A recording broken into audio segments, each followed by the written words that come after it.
here. It's my pleasure to be moderating with this amazing group next to me. And I just want to kind of set the stage a little bit. As an industry, we've really seen incredible changes in how we communicate with consumers, particularly over the last few years. And we are now years into the world where the one-to-many shotgun approach to connecting with consumers has really been proven ineffective. Now, that doesn't mean that approach is gone. Like the buggy whip maker or carriage maker who continues on long after it was clear that cars are the new standard, we see a lot of marketers who are still spending dollars in ways that we would probably not think are so effective. I had a CPG marketer just last year tell me that they had committed to spending 80% of their media dollars on television, and their target audience was millennials. So this is still out there. But today we are not here to convert. Everyone on this panel, and I imagine everyone in this audience, has been converted, right? You understand that the way that brands become meaningful in consumers' lives is to have a conversation. And the way to have a conversation is to make a connection. So today we're going to talk about how those connections are made, how quickly the landscape is changing, and really try to give you as an audience real world of examples of things that have worked and maybe some things that haven't worked that you can take back into your business. We really want to explore how the creative process has changed and brand partnerships have changed. And the panel is going to really talk in depth around a wide variety of experiences. We're going to talk about influencer marketing, how to target using data, and that kind of ever-increasing role that data plays, and much more. So you're going to get a real wide variety here. My own background is from the agency side over the last 20 plus years. I founded a company called Schematic here in Los Angeles that I built up into a digital agency that I sold to WPP and helped create Possible, and I'm still on that agency side now. I'm going to tell you that there are many things I love about digital media, but what I love the most is it never sits still, right? It always changes. And so these panels and these conversations and these conferences are a great way to kind of stay up on what's going on. So I'd love to ask the panelists to kind of go down the line, starting with John, to give a brief introduction, and then we'll jump into questions. Good afternoon. My name's John Ruby. I am the ex-CEO of Fathom Events, the #1 cinema event company in the world. And before that, I was president of AEG Network Live. And what we did in both of those instances is create event experiences that bring together people of like minds into a live environment to join the conversation with the content, if you will, whether that's music concerts, documentaries, feature films, and the like. And not only did that show measurable results for the event itself, but it also proved to have a long tail because it would cause social media to explode far beyond what more traditional streaming and television and other static media might provide. Great. Rick Iserman, CEO of Engine Group. We have a handful of agencies in our group, from Trailer Park here in Hollywood to Deep Focus to the Cassandra Report to ORC, number of specialty marketing agencies. So hopefully a perspective I can provide here is we do a lot of entertainment marketing, show marketing for the studios across television, film, a lot of the new streamers, right on through video games and sports. And then we also kind of bridge the other side of that, connecting our brand clients to those entertainment properties to kind of run the full spectrum. So good to be here. Thanks for being with us. Hello everyone, I'm Jason Drasenovic. I head up innovation for Havas. Havas is a French-owned multinational holding company. I have experience that comes from agency side, media side, worked for VC for a while, did a couple of startups. And what's interesting about the landscape that we live in now is that for the first time I think we have access to some of these tools that really enable us to realize the digital vision that we've been talking about for 20 years. So it's starting to happen, and it's never a better time than to be in this business. Hi, my name is Tara DeVoe. I'm CMO of BBDO New York. BBDO is a worldwide agency network, about 300 offices, 15,000 people around the world. My role is really to set the narrative for our agency. I come from a kind of mixed background where I've worked on client side primarily in TV at Oxygen and Turner, and then also on the agency side in mobile and digital agencies, as well as traditional agencies working on a lot of entertainment brands. Hi everyone, I'm Bo Averill and I work at Google and YouTube, and I manage global commercialization and sales for FameBit by YouTube, which is an influencer marketing platform, which is essentially becoming more of the in-house branded content arm at YouTube. Before that, I managed globally Google Preferred, which is our top shelf, top 5% of YouTube inventory. And prior to that, I started our partner sales program, which is our program that enables and empowers partners and third parties to sell on the YouTube platform. So representing their own content, their own media, so MCNs and media companies. And prior to that, I was in sales for Google. Before that, I worked for Paramount Pictures distribution on the television side for 4 years. So I've got a little traditional media background as well. Yeah, and I'm also excited to be here. Guys, thank you so much. All right, let's dive in. So when you think about what you've seen over the last kind of 12 to 24 months, how has messaging to consumers changed in your business? What are you doing differently now that you weren't doing a couple years ago? And that's for anyone who wants to jump in and take that. No, I'll say for us, you know, from entertainment to brands, the holy grail is a one-to-one conversation, a one-to-one connection, and the further we can personalize that message, that piece of content to that consumer in a way that is not only kind of disruptive and stopping to them, but is engaging and interesting and of value to them. So that's probably the same thing that any marketer in this room is chasing. The reality for us as an agency, especially on the entertainment side, is that it just, our understanding of platforms and where those consumers are consuming the content, that understanding is incredibly critical. And then matching that up with a creative capability where, you know, not too long ago we were creating maybe a dozen trailers or a dozen pieces of video content for a film. And we're now at a point where we're creating hundreds around a particular film, not only for individual platforms and what's best suited for that platform, but around different audience segments, getting far more granular than we ever have. So it's pretty transformational for us from a volume standpoint. And ultimately, I think we're getting smarter. I think it's resonating. I think there's a lot less waste, so it's all good. It's a challenge of scale for sure. I'll go next. I would say that the biggest change for us over the past 12 to 24 months has been our investment in data. I think it's really transformed kind of how we work. We're a traditional agency, we used to be, I think, was to be considered a very traditional agency. We're 124 years old. And so if we didn't embrace change and transformation, we'd probably be dead at this point. We wouldn't exist. And over the last kind of 24 months, data has really been the most significant change. And we're an agency that prides ourselves in creativity. And so bringing a data competency in for us, it was really critical that it didn't kill kind of the creative spirit of our agency. And we found that it's been just the opposite. Data for us is probably different than whether if you're on the media side or on the research side. How we use data is really to uncover audience insights that lead to really kind of rich creative expressions. And that is everything from, audience segmentation, which I think the entertainment industry should be doing a lot more of, to, changing how we view kind of context, the context in which our messages appear. And then it has had a huge impact on production and the kinds of work that we start to create. So I think that's been kind of the biggest change for us in our field.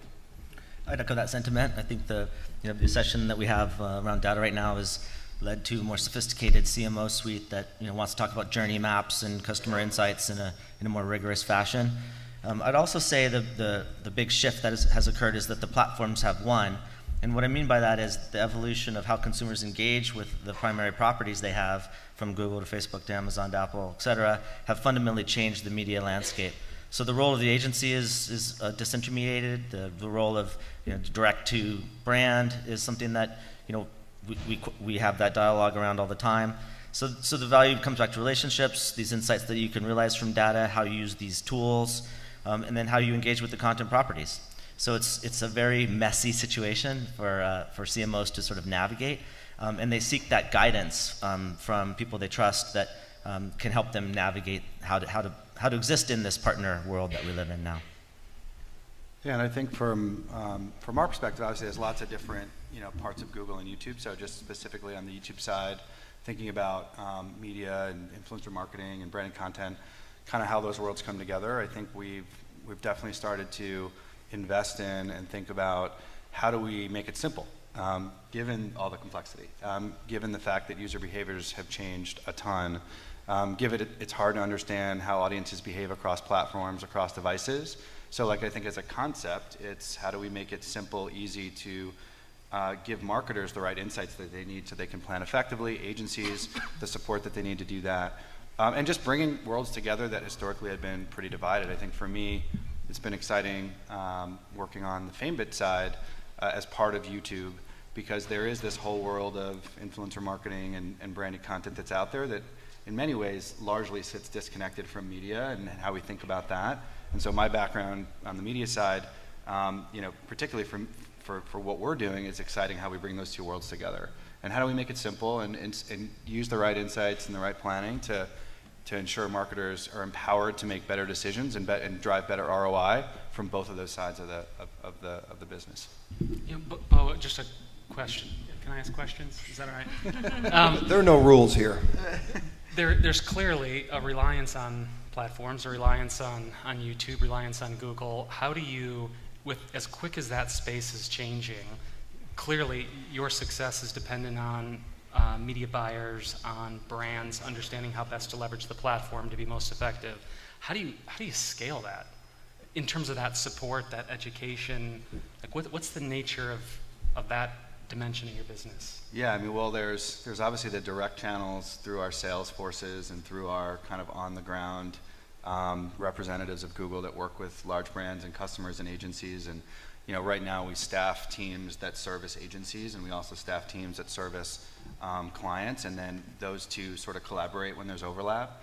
And then I think for the long tail, or like the smaller businesses, there's super rigorous process documentation, workflows, kind of like the sausage making back end of how we get information out there quickly. And that's constantly being optimized and invested in. So how do we, when we come up with something new, for example, that could benefit 100 million marketers, what's the way we get it out there? Yeah. And I think we work really hard to try to get it out at scale to the extent that it can be accessed easily and through AdWords or through other front ends that we provide across our platforms. And then for our biggest customers, it's just ensuring they have the opportunity to participate early so we can test, figure out what's working, and then be able to scale that out through those channels. So it gets quite complex on a global level. I think what's been interesting about launching something new, Google Preferred, and I had some experience doing that, and then partner sales is driving internal alignment and focus is super key at the highest level. Everyone's got to be aligned on what is the goal, what's the priority, and why. And it's got to be data driven. It can't be like, this is really cool, let's scale it out. It never really happens that way. Mm-hmm. Unfortunately, sometimes when you have to get the data driven support, it takes a lot longer to get to consensus. So we try to make sure those processes are really quick in how we move. But that's the biggest challenge. It's so we're starting to get some great topics in. And we're going to talk more about data. We're going to talk more about influencer marketing. We also talked about organizations, and obviously we're seeing a tremendous amount of consolidation right now. Jason, I wanted to ask you, you guys, I'll put you on the hot seat. Yeah, sure. Let's bring it on. Just 10 days ago, the announcement that Havas had made a significant merge. Talk a little bit about what that means and how, you mentioned having more tools at our fingertips to be able to do more things. How will the Vivendi deal make a big change for you guys? Well, the age of the holding company is under assault right now. And it's not just us. I think all the big companies are are trying to understand how they can evolve in this landscape. And we made the decision to partner with Vivendi.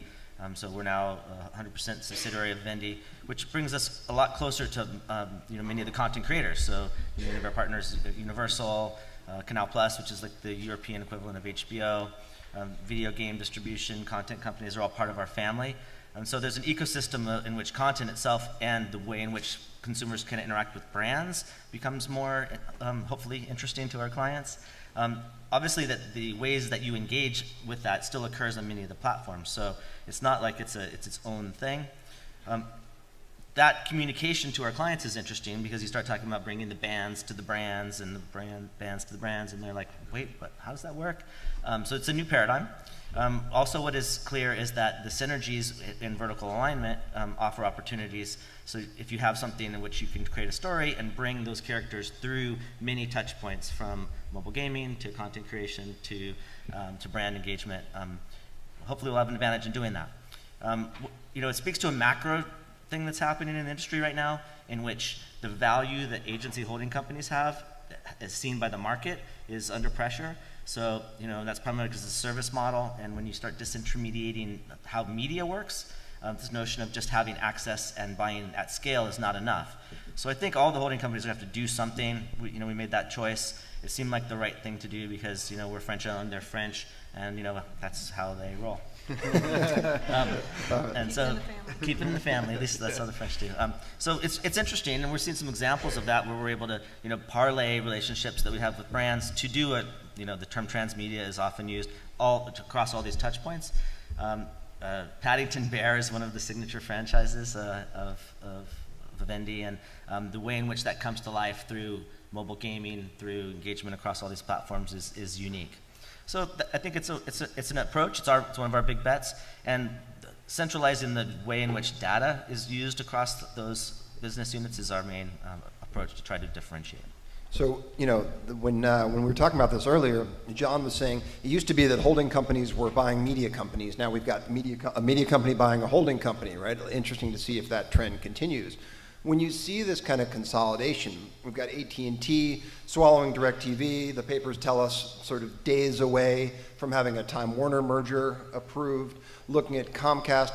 All of this consolidation is in large part about the data. So guys, let's dig in and talk a little bit more about the data.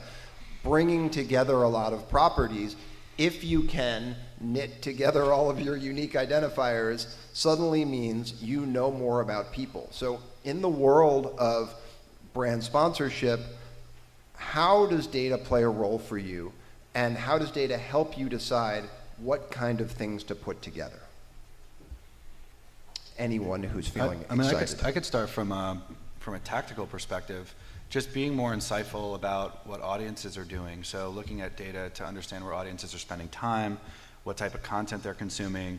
In the broadest sense, especially as a marketer, you need to decide how broad you need to go, what kind of basic reach you need to achieve. But there's so many other metrics that are out there to understand engagement better. And like we were talking about this earlier, where the consumer is super distracted, they don't want to see a ton of ads. You have to be really mindful about when you reach them and with what message, because they might not have the patience. And so using really good data in the planning phase as to like what environments are the best is kind of, I think, super important in a place where you have to invest a lot. And not just looking at a view or an impression or kind of on the basic sense, but the type of engagement that you're seeing, why are you seeing that engagement, and what's it founded in is super important. I think that when you start with data, you've got to start with the mindset that you have to be fearless for what the data tells you, which is kind of tough because I guess it's all subject to interpretation. But once you have that, then you have the ability to, one, pivot to what's not working. If it is, if in fact it isn't working, you can pivot toward something that will. And two, something that will actually scale, which at the end of the day, I think, whether you're talking brand ambassadors or event content types or series or things like that, it's about how long is this sustainable? How big can this get? And I guess the last piece I'd say on data is it's really important that you understand all the different sides of the conversation, if you will, whether it's online, whether it's social media, whether it's showing up at events, whether it's sales of merchandise or success of other types of retail promotions. I mean, the conversation can take place on a whole bunch of different levels, and it's really important that you understand and embrace that, because it might tell you from time to time things you don't necessarily want to know, but you need to know. You don't want to know it today, but you need to know it for tomorrow and the days behind it. I can add on here about a recent obsession that we're seeing in industry, and that's we've been talking about big data for a long time. We have access to all this consumer information. Parallel with the advent of series of artificial intelligence tools that we have access to now in the cloud that enable us to hopefully get these insights at scale and to build these automated systems. Now, the business has been using AI for a long time, from demand-side platforms to Google to Facebook, et cetera. So really, we live in that age now. But the difference is that brands and CMOs are trying to think about how they can utilize these tools to achieve their goals.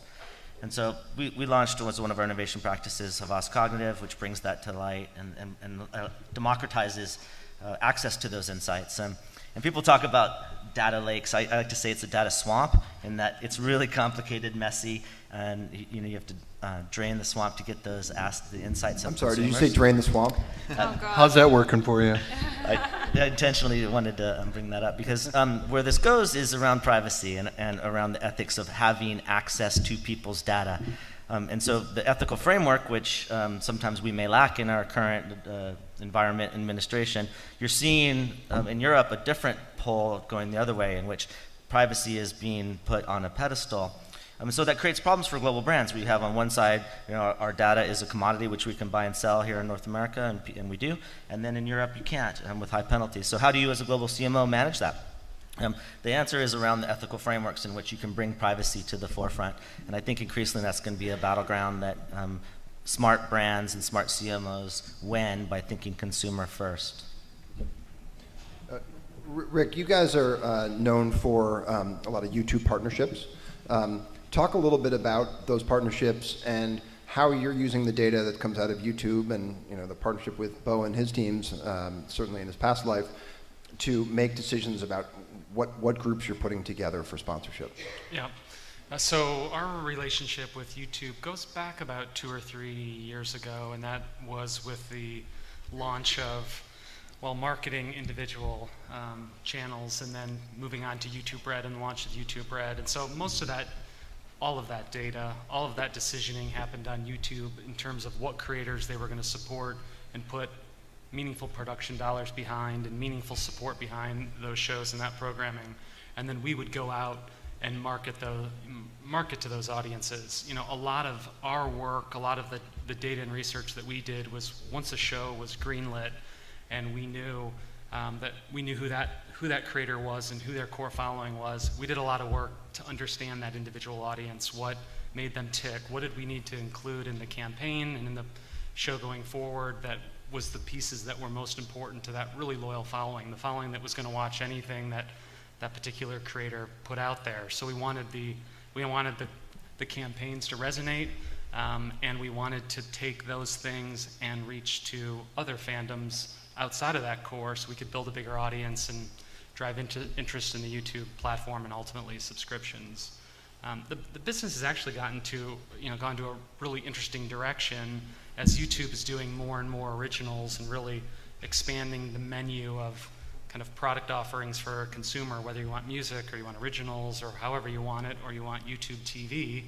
A lot of that work now is going to originals that they are funding, and as we kind of bring it to partnerships, they are creating that programming, they're creating those shows with advertisers in mind. So part of it is what shows are going to perform well, and there's a lot of data and research that goes into that off their platform, but then matching that up with a brand back from, at the creation of the show, back from the very beginning, so that brand takes a very real, authentic role within the property itself. So in just a short period of time, the evolution of YouTube's step into original programming has been pretty wild, pretty rapid evolution.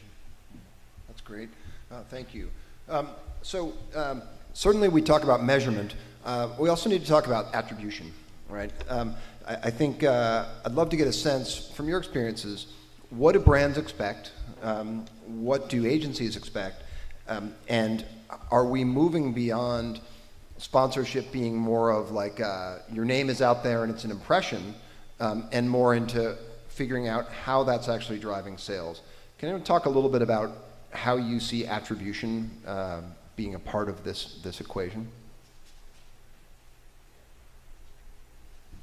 I can say in my experience, particularly for the live event and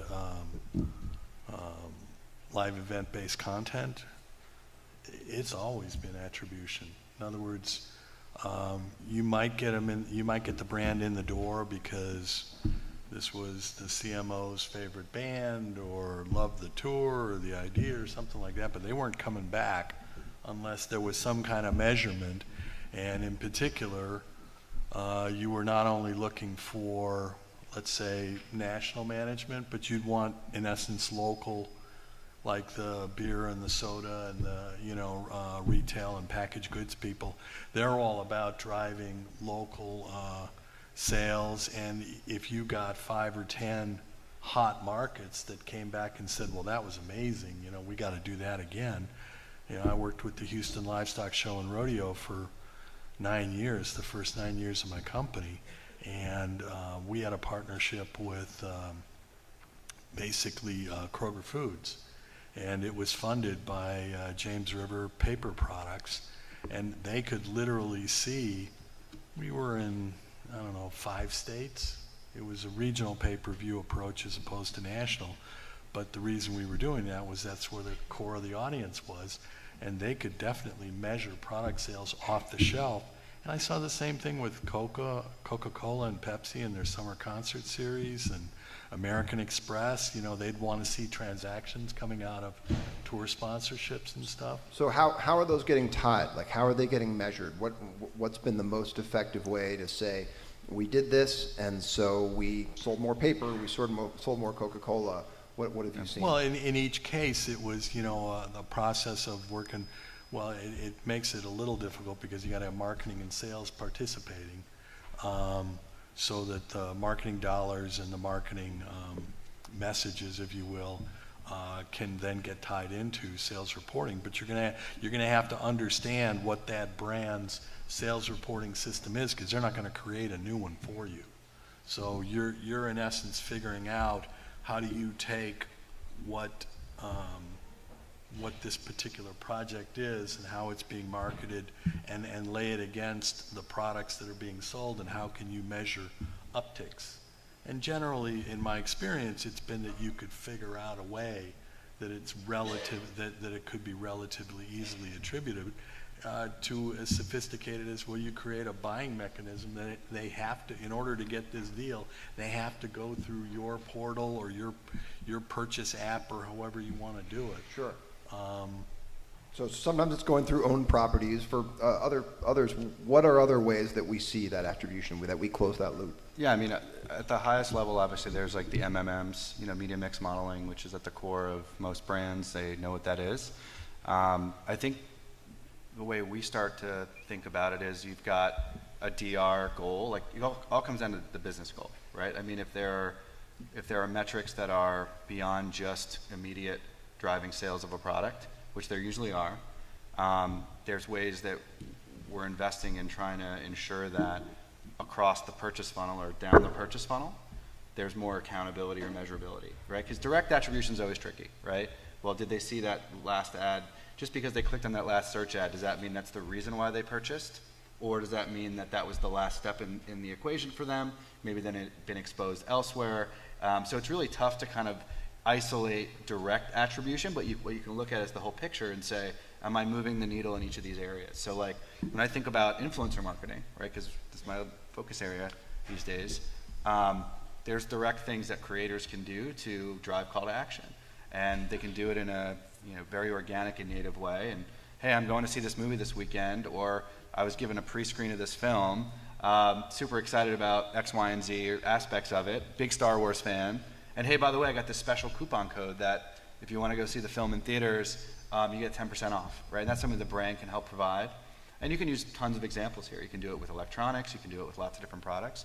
So I think from an organic perspective, I think it's been really exciting to see as I'm learning a lot more about the business and seeing some of the previous stuff that Famebit did before we acquired, and then now that we're investing with a lot of big clients, is there's so many different ways to drive direct attribution when there is a immediate point of purchase capability, because the power of the marketing more down funnel, so to speak, is really directly like attributed. I mean, you know, many ways the influencers are trusted advisors by their audiences, and so it's a lot different in being exposed in other ways, which might drive upper funnel awareness of, yeah, I may go purchase, to I've got a direct way for you to like get a discount or be able to kind of get something special as a result of my relationship with you as a fan.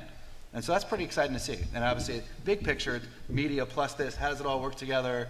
You know, how do we look at that? I think that's still an ongoing work in progress to figure out how much each part is weighed, but the media mix model helps at a higher level, and then it's driving brand lift, driving awareness, and am I moving the needle in each of these areas as I get closer to the point of purchase? Yeah, I would say from an event standpoint, we do some work with the Rams and Clippers and Anaheim Ducks, and we're looking at kind of the evolution of those sponsorship deals, and it feels like at one end of the spectrum, it's an executive, to John's point, it's an executive, that's their favorite sport. So rather than having the signage on the boards behind the goal where the TV, it's actually on the side so they can see it when they sit in their box. And I mean, that's very much a real part of the business. But to the other, the other side of that, to Bo's point, the deals are being structured so there is a direct connection to retail, to a sales lift. We're seeing presentations go out to clients where there is no talk of kind of number of impressions and TV time. It's just, yeah, of course you're going to get that, but here are the 5 ways that we're going to drive direct sales to your business. In some cases that's, we want tacos, or we want chicken with whatever the hell the chicken brand is with the Ducks. But that sponsorship where people are going to leave here with their ticket stub because X number of points were sold, and we're going to get 2 free tacos at Taco Bell. That connection. I mean, it's all of the deals are being done that way. I don't think you get away with kind of indirect, kind of just upper funnel. I mean, one thing that is exciting though is as everything comes together through the mobile device, like as we start to understand better about how consumers move through their lives, both through their text messaging or their social media behaviors or their location, there's lots of really exciting insights that we can drive, and more direct attribution for things like in-store visits, or visiting a restaurant, or going to your favorite concerts, or anything else that is involved with location, right? So there's a beta right now that we're running around in-store visits where you can actually see if the person that you marketed to showed up in your store, right? Or maybe you could see it, once they showed up in your store, let's say down the road, did they actually make a purchase in that store? But I think all these things, obviously there's complexities around how you bring them together, but the hope is, or the vision is, and at least it seems like they're moving in that direction, we can really start to understand all those behaviors a lot more clearly. Yeah, you brought up mobile, and obviously mobile has moved from being an important platform to the most important platform, and now you could probably argue it's sort of the only platform that really matters.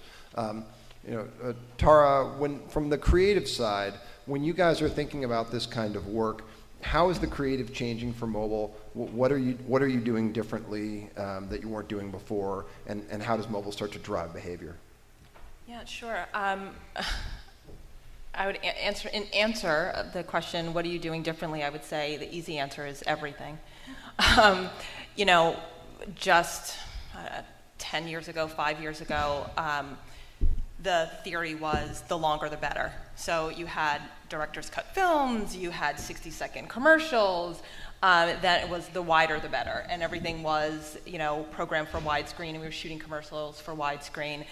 So the louder the better, sound and all that stuff, and I think mobile is just really broken all of those rules, and just not just broken them, but crushed them and thrown them out the window. And now, rather than 60-second commercials, we're talking about 6-second commercials with most of the time with you guys. A lot can happen in 6 seconds. A lot can happen in 6 seconds. You know, and we're no longer talking about widescreen. Everything we do is, you know, in the vertical format. And forget about surround sound. Now we have to figure out how to get a story across with no sound. So all of that is because of mobile. And you know, we have last year partnered with Facebook on a research project that we call Thumbbreaker, which is really about developing content that is optimized for the feed.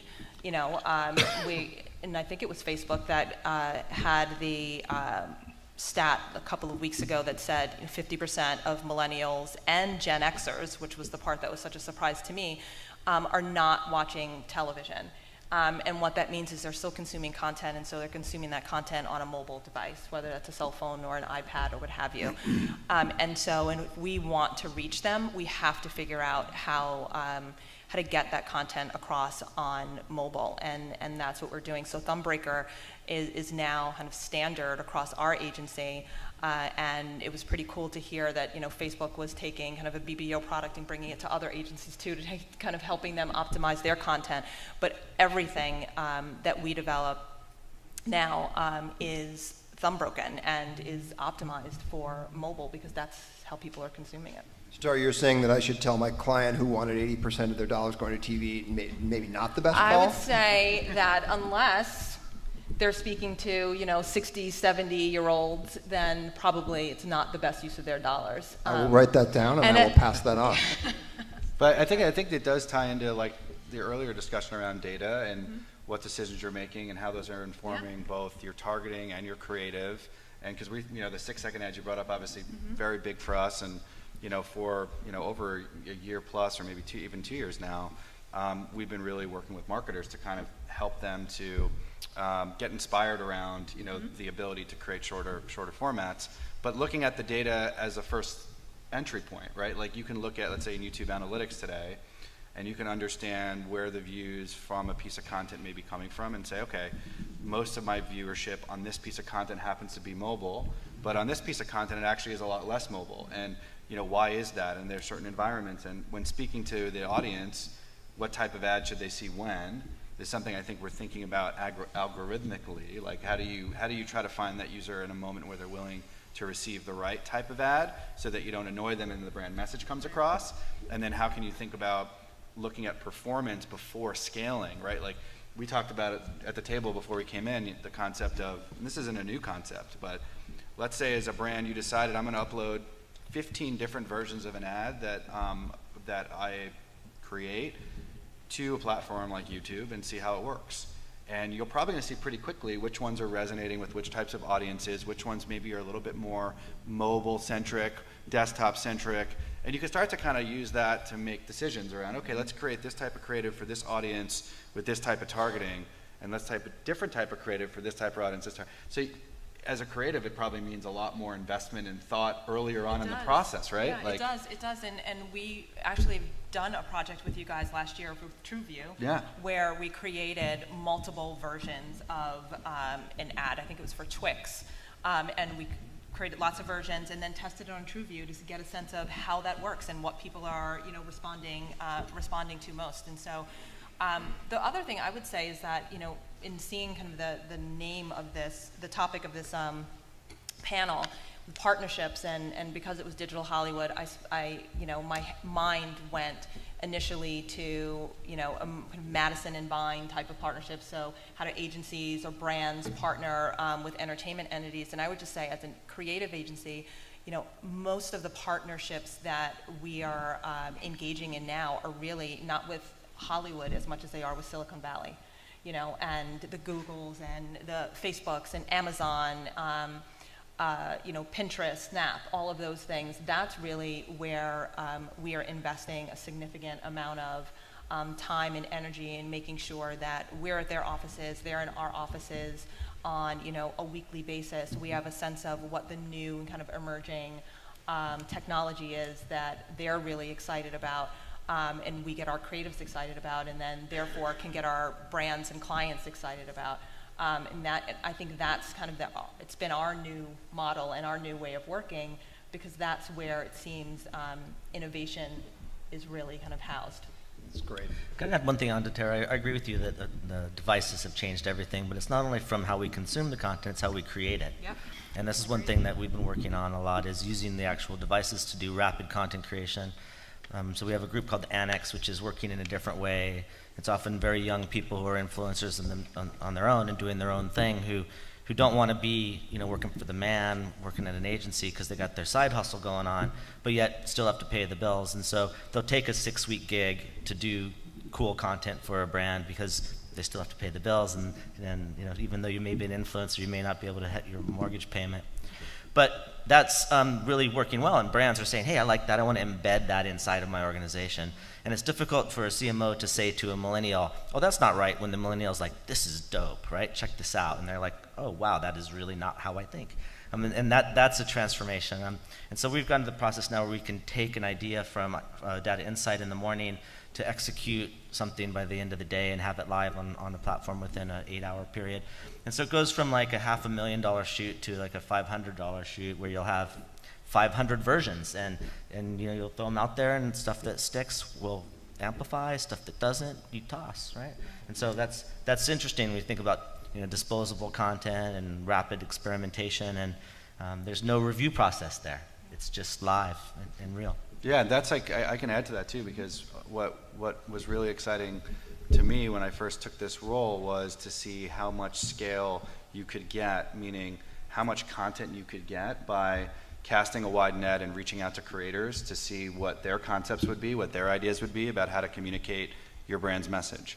And you can look at the spectrum, and yeah, you're gonna get some content that maybe doesn't feel to you like on brand or exactly the way that you would want it. But then you'll be surprised with a lot of content where you could have a creator with 50,000 subs create a piece of content about your brand that translate the message about your brand or educate someone about your product that is so much more insightful and meaningful and emotional, and be like, wow, like that just came out of nowhere. Like, how, That's real. like, where did that come from? Right, like, and it kind of made me realize that at the end of the day, like, the consumer has all different ways of communicating in their personal lives, but also now that can be translated to what they watch. And to really resonate with them, you have to get into the conversation that they want to have in a way that they want to have it. And that's like kind of a comfort zone issue for brands in some ways, right? And maybe in studios as well, I'm sure alike, where they're used to controlling every aspect of the creative process. But if you let that go, you can see how the magic is translated through many voices before deciding, again, in this amplification plan, like before you decide on where to invest on what message should go out, why not let the community kind of help you understand how the customer will respond best to your message, whether you're selling a Canon camera or you're talking about a movie or whatever it may be, because they actually might have a better plan than you do. Absolutely. Right? Which is kind of interesting. And this perfectly kind of tees up our deep dive into influencer marketing. So it's come up a bunch, and if you look at the data, a study earlier this year, 60% of enterprise marketers said that influencer marketing will be integrated into all of their marketing activities over the next year. 25% they're going to say they're going to see influencer marketing as a catalyst for true digital transformation. So let's kind of dig in a little. Obviously, Bo just changed jobs. He's now running an influencer marketing part of Google, and they just acquired FameBit. So obviously, you guys are investing there. Let's talk about influencer and how it has changed things and what we're seeing as the most effective, because this is now not a new thing, right? This is really well-trod ground. Is it still effective? Let's start there, and then what are we seeing as new ways of doing influencer marketing across all of your experience? I'll give you a 1-second break, Bo. Thank you. That's why I was particularly not chiming in on that moment. Pause. I guess just two quick thoughts on that. When we first leaned heavily into influencer marketing, a lot of our clients saw influencers as spokespeople and kind of puppets. And it was, ultimately we had a lot of clients that kind of fell out because they didn't want to hand over that control. They didn't want to hand it over to the creator, that influencer, to kind of do their own kind of creation, interpretation of what was great about that brand or product. So there's been a lot of evolution in that space, and I think the work is better as a result. The results are better. as a result of that shift. The other thing that we're seeing is kind of an overall trend is a lot of our brand clients are struggling with brand loyalty. What is loyalty? We've kind of discounted the hell out of, especially amongst millennials.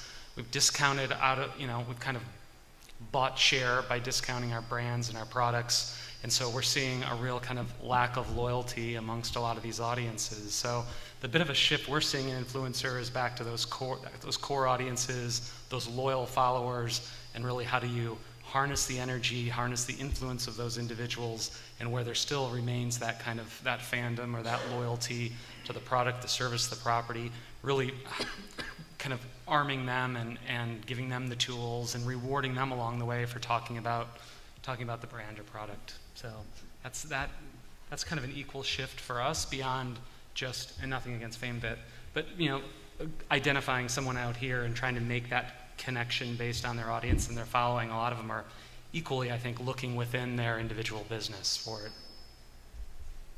Yeah, that makes total sense. I mean, and I think too, there's just a ton of learning still to be done, and ultimately, the concept, like one ways I would twist it and introduce a different concept, and that makes total sense, is that ultimately a creator is going to be almost a voice that can send a message to their fans, and they're never really going to want to jeopardize or alienate their fans because they know that long term that's bad for them, and they're not trying to build an influencer marketing business, they're trying to build a content business. And what we're seeing on the platform is that creators will turn away brands that they don't feel they can be native with, or they don't feel like can be an authentic message, and they're trying to be a lot more selective in that process. And I almost feel like it's almost a self-correcting system, or in theory it could be, where there may be a pendulum shift towards some oversaturation if you invest too much into the space at large in aggregate. But it's really the creators that are going to see the negative effects with their audience if they do things that make the audience feel like it's just one other product every other day. So I think there's a natural kind of ecosystem balance that happens. And where we usually start, which is I think another reason why the model has to evolve even farther than it has, is that rather than play the role of going out and promoting talent, like we are the platform, so like for us, we're not about promoting one or the other creator. That's not really in our best interest. Like for us, it's rising tide rises all boats. We want creators to obviously be better funded so they can create better content to service the world with content that they love that's important to them. And so asking creators to raise their hands when they're excited about a brand already, they're passionate about it because they use the brand, they feel like it's an area of expertise that they have that they can bring to the table and be objective in the process, I think is where it gets really the biggest benefit. And so rather than the push out model, which like traditional entertainment in some ways was this way from the start, where you say, I've got a big celebrity and they can do what you're asking. It's a little bit different of a conversation of, well, we've got lots of celebrities. Maybe they'll do what you're asking, but let's find the ones that are like really interested in doing it, because if not, it's not really going to land well, and then that's going to benefit you the most. So I'd almost rather say no before I say yes in some of the cases, and that's a fundamental shift, I think, that's much different. And you've got a lot of, there's a lot of vested interest in the business where certain talent should be promoted by representatives of that talent, and they're going to do what they can to hit the rising tide and get that one creator onto the biggest brand budget they can find. But I think that we've learned that there's a lot of risk to that model, and it doesn't always work out for the brand. It usually ends up pissing off the fans of the creator or the creator themselves, and you kind of see this kind of blowing out in the media a bit. So anyway, I feel like the space is ripe to evolve, and it needs to change to make it better experience on both sides. Yeah, William, one of the things we certainly saw for a long time was this idea where people thought they were going to get a great deal by using an influencer, right? I'm going to pay this kid peanuts, and they're going to have this massive kind of resonant noise about my brand. And that's really gone away, right? It's a marketplace. It's sort of sorted itself out. But I think this idea of using the niches for success is one that we see time and time again. I think the other thing you're seeing is, so to do a spin on creators, you have curators. And you see brands aligning with, and I guess the most recent example I've seen of this is the Global Citizen Festival, which is, I think, just finished its 5th year. Got a huge partnership with NBC Universal on a whole, they do a live broadcast on CNBC and live webcasting, but they made a deal, again, going back to where is the artist's heart. They went to Chris Martin with Coldplay and said, we don't want you to come and play every year, we just want you to help us curate the right artists to come in, because at the end of the day, this is all about activating global citizens to go out and perform actions for which they get to go to the concert for free, but to really leave society better than we're finding it. And so, I think that they've got brands like Hewlett-Packard and I can't think of who else is in there, but they've got a couple of really big brands. Oh, Citibank has been in with them for a couple of years. And then, I'm also watching network TV. Yeah, I see some of that. I see the news. But in particular, dual celebrities from different walks of life, where you've got Brad Paisley and Peyton Manning doing Nationwide Insurance, or you've got Aaron Rodgers and Clay Aaron Rodgers and Clay Matthews doing commercials for, I don't know who it is, State Farm. Okay, It's and interactive. So. Exactly. Thank you. That was a test for the audience. Thank you. And yet to go back to your first question, how long has it been around? Is it really working? I think J.Lo and Kohl's is still the largest retail partnership in history. She's been with them for like 20, 25 years. And it makes money for her, gives her production dollars to, pursue her creative passions, and sells a lot of product for Kohl's retail. So, again, I think that when you think of brand partnerships, you've really got to think of a partnership, and you've got to think about something that delivers measurable results over a long period of time, to really build a business that's going to be good for everybody.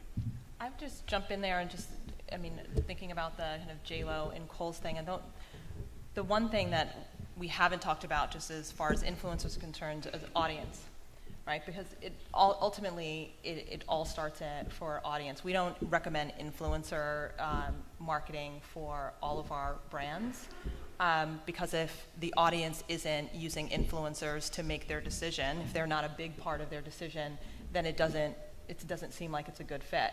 Now, in the J.Lo and Kohl's example, in fashion is a place where influencers play a very key decision, in the kind of selection of brands that people align themselves with. I think beauty is another really, good example of that, where we have found a lot of success in those two areas in influencer marketing. But really, ultimately, it does depend on kind of the audience and what's the insight into the audience's behavior and purchasing behavior, and are influencers, a part of that. And if they are, then yes, we love working with creators and makers, and we've even brought that competency in-house. So we work with outside partners, but we also have restructured our production department so that a big part of our production are not just producers but makers. Yeah, I think that's a really good point too around the consumer journey. Yeah. And thinking about utility, right? And even like looking at our own behaviors, you can kind of start to figure out as a brand, like, is this like a place where it would be right? Like, what we've seen is with really complex products, it's actually a great way to help tell a story in an environment where people are already going to be looking for more information. Like, I walked into the Verizon store the other day because my phone had broke and I didn't have time to go through like the internal processes to get a new one. It was kind of urgent. And I'm looking around the store, and there's just all these specs and different, like every single phone. And obviously, like I'm a tech guy, so I kind of get most of it. But then I'm like, at the end of the day, I'm kind of looking, going, these all feel the same to me. Like I just don't know, right? Like and I think in those that's happening a lot with products as they become more complex. There's so many nuances, ins and outs. What's the best app for this? I tried to find a chess game app last night, and by the way, I love chess, and by the way, you'd think it would be a really basic, easy thing. There'd be so many great ones out there. There actually aren't. Long story short, it was very frustrating to go through the process. I guess the point of the story is many consumers are using video in their journeys and maybe in social platforms as well to make decisions and actually learn about products first before they go and maybe even figure out how much it costs or what their budget is. They're just kind of be educated. And so there's a great opportunity there to insert yourself in that conversation to provide real utility, right? Like an unboxing of a camera is actually pretty important before you actually buy a camera if you actually want to know what the camera does, because you go to the store or online and you'll read specs and you'll be like, I don't know, like which one of these is better? Why? Like so anyway, it's just to your point, I'm like kind of confirming that it's important to think about that journey, and there's a product placement aspect of awareness. You could go down that road too, but like generally speaking, if the consumer's looking for utility and they're looking for it online, and there's an opportunity to have a presence, that's a good place to start. By the way, that's a good business opportunity for someone out there. One, great chess app. Second one, even better business opportunity, help people figure out how to find things on the app stores, because that's very hard. So we're going to do there's a little bit one more kind of question for everybody, and then we're going to take some questions from the audience. So please be thinking. I want to invite panelists to talk about either a great success brand partnership or a great failure, because sometimes looking at the failures is as effective as looking at the successes for helping us shape our behavior. So we'd love to hear kind of your greatest hits or greatest flops, not necessarily done by you, but just things that you know of in the world. Who's brave? I can go talk about one that we think is really successful, and that is a partnership that we had done between AT&T, who's a client of ours, and Tribeca Film Festival. And I would say it's successful, one, because, I think mainly, really, because it was doing something good, right? So it was it tied into kind of their business, and their desire, really, AT&T, as we just talked about. I think you had mentioned, Andrew, that AT&T is really moving towards an entertainment brand model, and so aligning with legendary kind of entertainment entities is important to them, particularly now in this early phase, as they are just finished the DirecTV acquisition and are moving into the Time Warner acquisition. Fingers crossed for them. But in addition to, from a business perspective, it was also important for them to really push kind of some of the softer objectives of the company, primarily supporting diversity. And so they used the Tribeca Film Festival platform to do that, and with a program called Unheard Voices, and trying to get more diverse filmmakers into the entertainment industry, and giving them a $1 million grant in order to do that. And so last year was the first year of that. They have a Nigerian filmmaker who will be debuting his film at the 2018 festival, and then they'll be launching the competition again. So that's one that we thought was, or I think was pretty successful for that brand. So if we were to extend, what else is that company doing that I've noticed in two places? One, they've got AT&T's got a deal with Live Nation, where if you're an AT&T customer, you can get tickets to shows, you can get, win backstage entitlements and all these other pieces. So they're touching basically, I'd say, an upscale millennial crowd at that with live event experiences. And then secondly, they've got their audience channel where they're providing access to concerts and comedy and, again, live special events, I think pretty much targeted at, 25 to 35 or 40-year-olds. And so they're pulling on a couple of levers that I think all tie into, your mobile, your at home, and more connected world. Mhm. Correct, yeah. I could tell you a case study, and this being the branded content panel. I tried to think about a branded content story that was a challenge for us. And we had a client that was the National Association of Realtors, really exciting client. And they're like, we want to increase the value of our brand. And I was like, what? Who are you? So the creative solution was both a media solution and a creative solution. Is that we appealed to Modern Family, the show Modern Family. The actor Ty Burnell plays the character Phil Dunphy, and so he became the spokesperson for the National Association of Realtors and created a series of engaging content. More than just spots that were called philosophies, as Phil's character, and he sort of used his character to espouse how proud he was to be a realtor. Obviously, launching during Modern Family was a really smart media buy, but the extension of that was much more than just getting him to talk during the commercial. It became the platform for how people engage with realtors. So funny as well, which is another big part, I think, of branded content. Should be entertaining. Otherwise, what's the point, right? Yeah, I'll actually piggyback on that with an app example, just because I went down this road with apps. But has anyone heard of a game called Best Fiends? It's kind of like all over out there for the younger gens. But it's basically it's a game where you can interact, and there's different levels. And if you're not a gamer, you probably wouldn't be into it, but you can check it out after the session. There was a campaign where they invested with maybe 50 plus creators. I can't remember the exact number. So like true scale. And they kind of just created a movement where everyone was like talking about this game and challenging one another. So the creators were saying, "Hey, I'm doing this integration, but really like this game's pretty cool, and here's what we're doing," and kind of inspired all the fans to play, and it drove it to #1 in the App Store, which was pretty cool, and it stayed there for a while.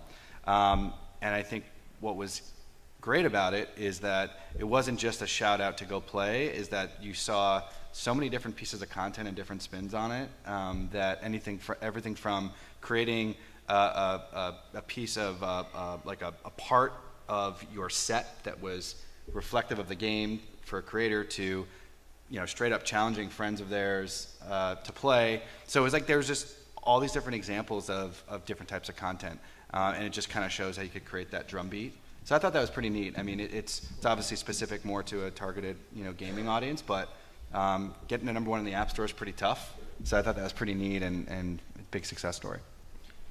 Rick, one for you, or? Sure. We do, in terms of activations around those partnerships, in the entertainment side of the business, we do, hundreds of them, literally, in little bits and pieces to full-blown campaigns. I think, we remain slightly frustrated by the dynamic between whether that's film studio and a brand, of how to really make that a win-win. We're sitting, in some cases, we've brought a brand to the table, and down the hall we have the entire film. We know what the product placement looks like, we know every aspect of it, we know what the marketing budgets are, the marketing plans for it, so we've got this holistic picture. And even then, it's really hard to create that win-win dynamic where the studio feels like their product's being protected and we're not kind of slapping a logo on it, and where the brand ends that experience and feels like they got great value and real brand association, not just their logo slapped on a film or content property. So the ones that stick out for me is where, maybe not surprisingly, where the talent, where the film and the product are equally passionate about the storyline and what they're creating together, and whether that's a cause-related initiative or whether that's just to make the movie that much more real for consumers. We did Ben Stiller with Zoolander 2 and Fiat, and did a whole series, a whole integrated campaign. And rather than kind of slapping the car cut with footage from the film, we created a whole content series with Ben in character, and the work was phenomenal. He got behind it. The car was in the movie, but all the extensions around that just made that film that much more kind of relevant in pop culture. And Fiat benefited equally. Kind of the other end of the spectrum, we worked with Unilever and Viola Davis and Unilever's Vaseline Healing Project. And as they started, they had an amazing cause. They supported kind of tragedies around the world, a lot of oftentimes that had to do with where people were injured and Vaseline products would be of benefit to them. So huge initiative, huge financial commitment. They kind of started down that journey of, well, we need a spokesperson, kind of traditional testing methodology and all the rest. And then we kind of shifted gears mid-process and started to just reach out to celebrities and talk about their passions and their interests and grew up in their history. And Viola Davis is obviously an amazing talent. We were super fortunate to get her. But we sat with her. You oftentimes in those deals, as most of you know, you get a half day with the talent, and maybe you get an hour and a half to shoot. And because we'd done all that work together and our interests were aligned, by the time we got to that half day, we had the most phenomenal shoot experience with her and additional commitment to the cause. And we wound up with just amazing amount of campaigns and work around it. So That's awesome stuff. Well, and no one went for the failure, so I'll just say, Kendall Jenner for Pepsi and anything featuring Cam Newton. So let's go out to the audience. We've got a gentleman in the back.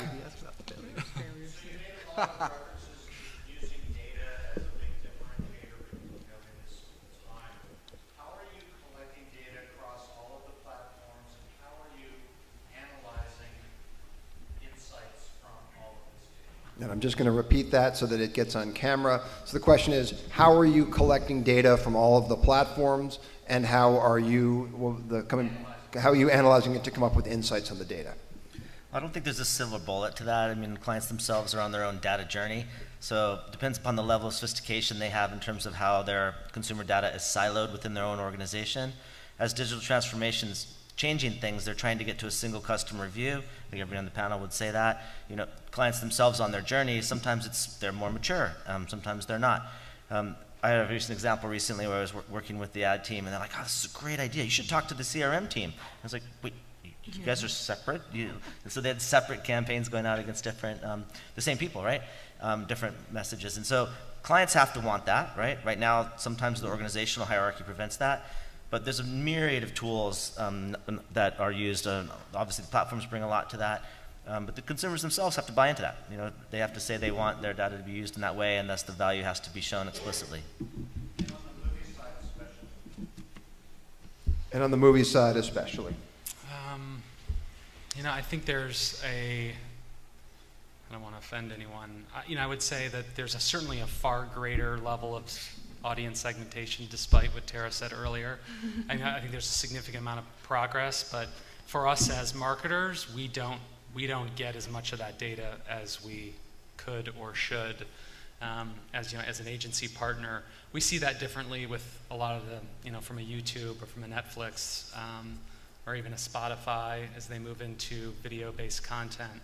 The conversation around data, their understanding of that audience. Obviously, they own the platform, so they have a much greater volume of deeper understanding, and so that becomes a kind of a completely different conversation than what we have really on the studio side or on the TV side of it. Other questions? Yes.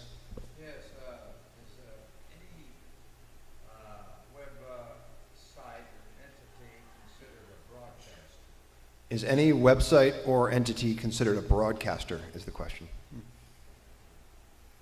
Yes. Yeah, definitely. Who gets the royalties? Sorry, the royalties for what, sir? Well, for broadcasting the product. Like everybody has an entity, it's a website. Naturally, they broadcast what they're trying to sell. Who pays the royalties? Well, the royalties generally would get paid by whoever the rights holders are. So, like if Netflix is broadcasting a piece of NBC content, NBC would get a royalty from Netflix when that piece of content was viewed, and so on down the line. Really depends on the underlying grant of rights. In other words, who created it, and therefore, are the rights transferred? Are all of the rights transferred? Every piece of content could be different.